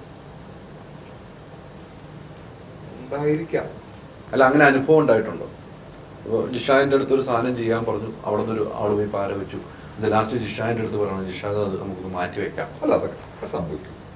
ഒത്തിരി സംഭവിച്ചിട്ടുണ്ട്. അത് സംഭവിക്കുന്നുണ്ടല്ല, അത് ആരിൽ നിന്ന് സംഭവിക്കുന്നു എന്നറിയുമ്പോഴുള്ള വിഷമം വലുതാണ്. ഇത് അങ്ങനെയുള്ള ഒരുപാട് കാര്യങ്ങൾ, അത് എല്ലാ മേഖലകളിലുള്ളതാണ്. സ്വന്തം വീട്ടിൽ തന്നെ ഇല്ലേ, നമ്മുടെ വീടുകളിൽ തന്നെയുള്ള കാര്യങ്ങളാണ് അതൊക്കെ. പക്ഷെ അത് അവരെന്തിനത് ചെയ്യുന്നു എന്നുള്ള ഒരു സംഭവമുണ്ട്. അവരെ പിന്നീട് കാണുമ്പോൾ പുച്ഛമാണോ സ്നേഹമാണോ? ഞാൻ ചായ കുടിക്കും, അവരോട് ഒരു ചായ കുടിക്കുക, മനസ്സിലിങ്ങനെ ഉണ്ടെങ്കിൽ അവരോട് ചായ കുടിക്കുക. ഉറപ്പായിട്ടും മനസ്സിൽ നമ്മള് ഒന്നും മറക്കരുത്. അതായത് നിങ്ങള് you should never forget, but you can always forgive. മറക്കരുത്. നിങ്ങളത് മാപ്പ് കൊടുത്തു, ക്ഷമിച്ചു, നല്ലതല്ലേ? അതില് അങ്ങനെ യാത്ര ചെയ്യുന്ന എപ്പോഴും നല്ലത്. ഞാനിപ്പോ ഒരു സ്റ്റൈലിസ്റ്റിൽ മാറി ഭയങ്കര അല്ല, ഈ പറഞ്ഞതുപോലെ പാരകളുണ്ടാവുന്ന എനിക്ക് കൃത്യമായിട്ട് അറിയാവുന്ന ഒരു വ്യക്തിയും കൂടിയാണ്. അങ്ങനെ അനുഭവങ്ങളും അനുഭവിച്ചിട്ടുള്ള ആളാണെന്നും എനിക്കറിയാം. പക്ഷെ നമ്മളാരെയും പേര് പറയാനോ ഒന്നും നമ്മൾ തയ്യാറല്ല. പക്ഷെ ചെയ്തവർക്കറിയാം, ചെയ്യിപ്പിച്ചവർക്കറിയാം. അവരിനിയും ചെയ്യും, ചെയ്യിപ്പിച്ചുകൊണ്ടിരിക്കും. അപ്പോഴും ജിഷാദ് ഇങ്ങനെ വളർന്നുകൊണ്ടിരിക്കും. അതിന് മാറ്റമില്ല. എങ്കിലും സൂപ്പറായി സിനിമ. കോസ്റ്റ്യൂം സൂപ്പറായിട്ടുണ്ട്.